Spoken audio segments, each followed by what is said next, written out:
From snow-packed trails to daily commutes, both Toyota and Subaru promise to get you there. But when it comes to lasting value and fewer headaches, only one consistently leads the pack. Hello everyone, this is Scott from CarLandTV. It's time to hop in the front seat because today, I am taking a no-nonsense look at how Toyota and Subaru stack up when the warranties run out and the real ownership begins. Before I start, I would really appreciate it if you would push those buttons below. The subscribe button, the notification bell, all of them. This is not necessary, but those little clicks help a brother out. Plus, it pushes me to give you more valuable car-related content on your screen. Now, buckle up, and let's get back to the video. I've been around both Toyota and Subaru long enough to tell you this.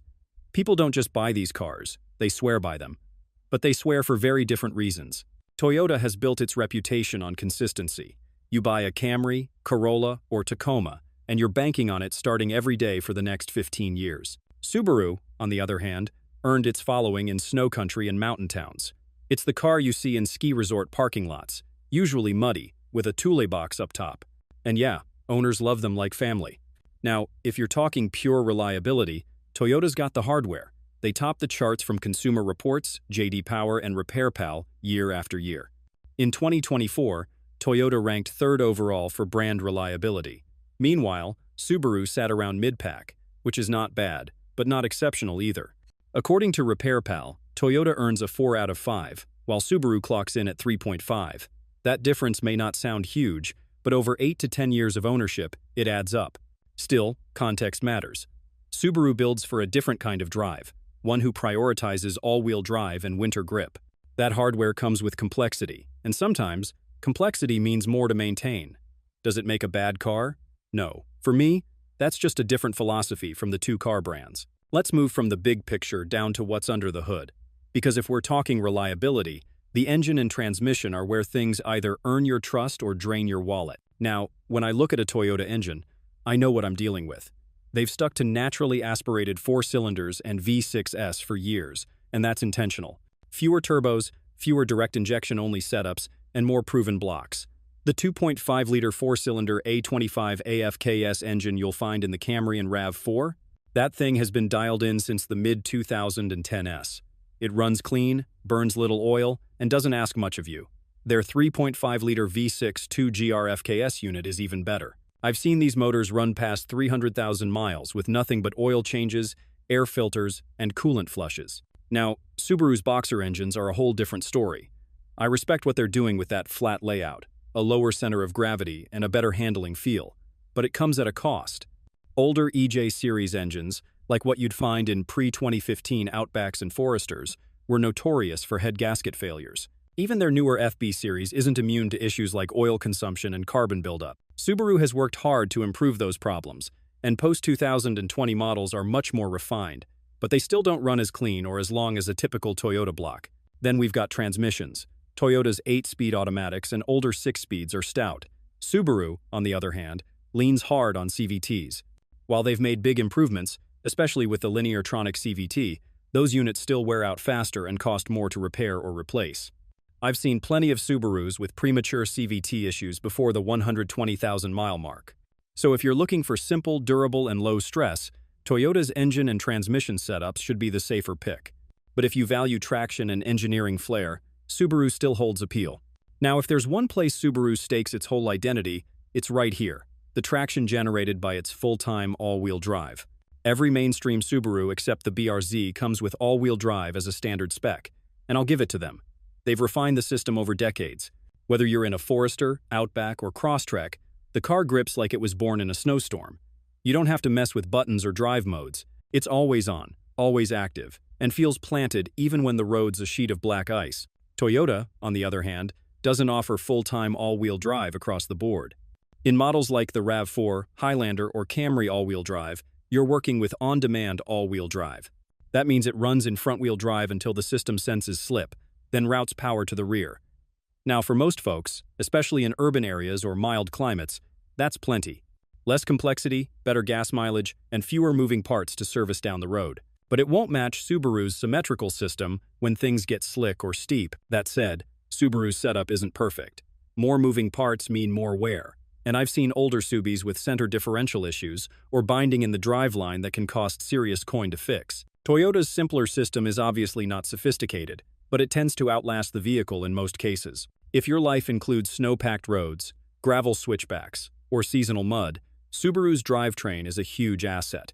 The traction and balance it delivers give you a kind of confidence most crossovers just don't. But for long-term durability and low-cost ownership, Toyota's less ambitious setup holds the edge in simplicity and service costs. But here's what I've learned after years around both brands. Reliability means nothing if it's expensive to maintain. And when it comes to repair costs, Toyota almost always takes the win. It's not just because the cars break less often, though that's part of it. It's the fact that when something does go wrong, the parts are cheaper, labor is easier, and just about every mechanic out there knows their way around a Toyota. Let's look at the numbers.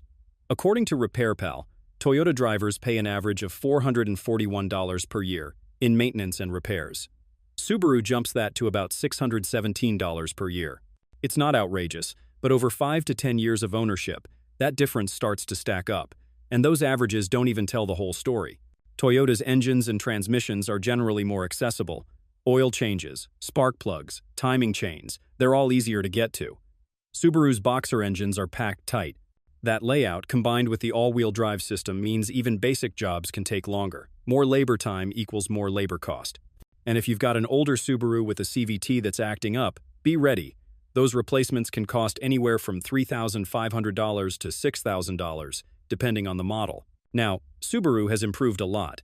Their newer platforms are more refined and don't chew through head gaskets or burn oil like they used to. But even in their current lineup, you're still looking at higher upkeep if you plan to drive it past 100,000 miles.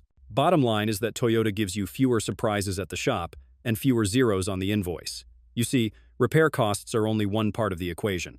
And to be fair, no car brand is flawless, not even Toyota. But how often they issue recalls, and what those recalls are for, says a lot about long-term reliability. Over the last decade, Toyota has had a few big ones, mostly tied to Takata airbags, which affected nearly every brand, and fuel pump failures in models like the Camry and RAV4 between 2017 and 2020. They've also had recalls for software updates, brake assist issues, and hybrid system quirks. The good news? Toyota typically acts quickly, not just issuing the recall, but also expanding it when necessary. Parts availability and dealership handling are usually solid. Subaru has had its share too. Some of the most notorious include engine valve spring failures, which led to a major recall in 2018. There have also been issues with brake light switches, steering columns, and fuel system leaks. And yes, older models, particularly those with the EJ25 engine, were plagued by the infamous head gasket failures.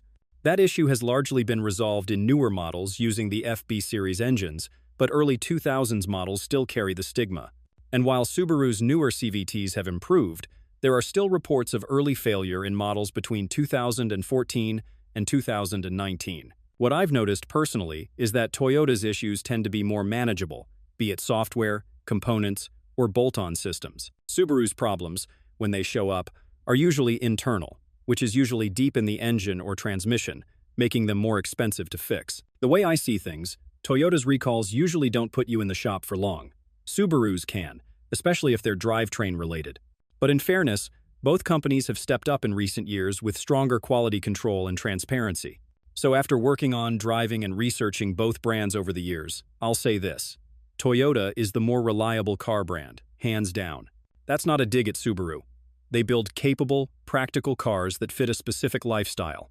But if you're looking at long-term ownership, fewer mechanical surprises, and lower repair costs, Toyota wins this one across the board. Let's review the facts. Toyota engines are among the most proven in the industry. Their naturally aspirated 4-cylinders and 6-cylinders regularly cross 200,000 miles with nothing but oil changes and scheduled maintenance. Subarus can hit that number too, but they often need head gasket repairs, CVT replacements, or valve train work along the way. Toyota transmissions, whether you're talking about older 5-speed autos or newer 8-speed units, are built to last. Subaru's CVTs are better than they used to be, but they still raise eyebrows around the 100K mark. On top of that, Toyota's parts are cheaper, easier to source, and mechanics everywhere know how to work on them. As for recalls and known issues, both brands have had them, but Toyotas are usually less invasive. You'll be in and out. Subarus can land you with a major repair, and that's not something you want to deal with after buying a car you expected to be reliable. So, if you want a car that just runs year after year, with minimal flaws, go with Toyota. If you're okay trading a little reliability for all-wheel drive grip and character, Subaru still makes a great fit. But in this head-to-head, Toyota walks away with the win.